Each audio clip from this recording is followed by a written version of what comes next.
handlers. Today I want to show you the foundation behaviors that I use for the cone work, and that includes behaviors spin and twirl, where the dog just kind of turns in a circle on their own on the flat without having a cone. So to start this behavior, I am going to use a lure, so I have some cookies here. And remember, anytime I'm luring, I want to have my cookie, I kind of position it with my thumb to my hand, and I want to make sure it's right in front of my dog's nose in a position where they can follow it. If you're doing a traditional lure, a lot of people don't care if their dog kind of touches my hand. Because I don't use a lure that often, I don't really care as much anyways, and I do always try to fade or remove my lure rather quickly. So let's get started. I want to be able to turn my dog in either direction. So you can see she's already kind of got an idea of what we're doing, but I want to make sure I take my cookie in front of their nose and turn them in a circle. And you can see that as I'm doing that, I'm going nice and slow. I'm making sure my dog stays with me the whole time. If I go too fast, I might lose them. And if I go too kind of away from their body, it might be hard for them to follow. So thankfully she's staying right with me, but I want to make sure that I'm staying nice and with her as I'm going through. And here I'm kind of changing directions to show you both ways. This is something that you can definitely do, or you can just focus on one direction at a time. So if my dog is facing me, I'm going to now kind of be thinking about what directions I want to do.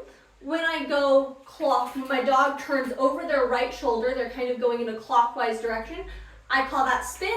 If they're going in the opposite direction, they're going counterclockwise, I think that is my twirl behavior. So keep that in mind as we go forward. So Rose, let's just focus on the spin behavior first. So I take my cookie and I'm just going to get some nice repetitions, nice and tight. She follows quite well. Now I'm going to think about fading the lure. This is step 2. So I'm just going to kind of lightly hold it above her head. I'm not going to let her be quite as close. I'm trying to get it a little further away, a little less of a hand gesture to do that. Get some repetitions in of that. We would obviously do many sessions of this kind of as I am fading the lure until I can do something a little bit more vague, like just a little bit of a hand gesture that indicates what we're doing, but this is much reduced from the immediate lure we had. Alrighty.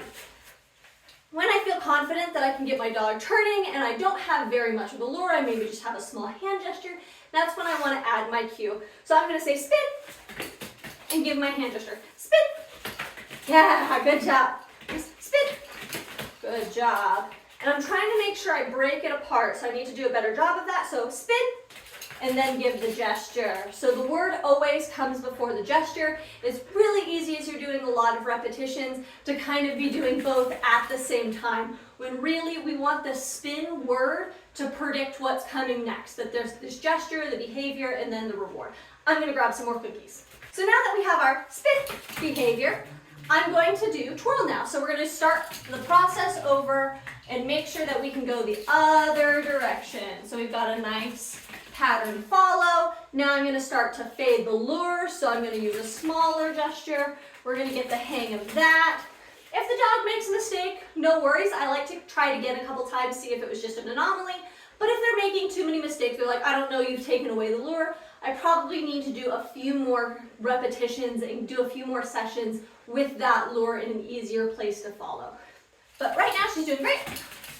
So smaller gestures until I'm just like, stir the pot. There we go. Oh yeah, see, this is a little bit harder now. Yeah, good job, good job. Yes. Please.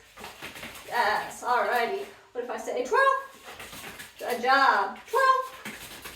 Good job. Twirl. Twirl. Yeah. So do you see how on that last repetition I really kind of waited to see if she offered the behavior prior to me doing the hand gesture? So let's see if she'll do it again. I don't know that she will. Twirl. There you go. So really minor gesture, and I'm really trying to make sure it's now the word that gets the behavior and letting her offer the behavior before I give her the help of the hand gesture as my final step. You did a great job today.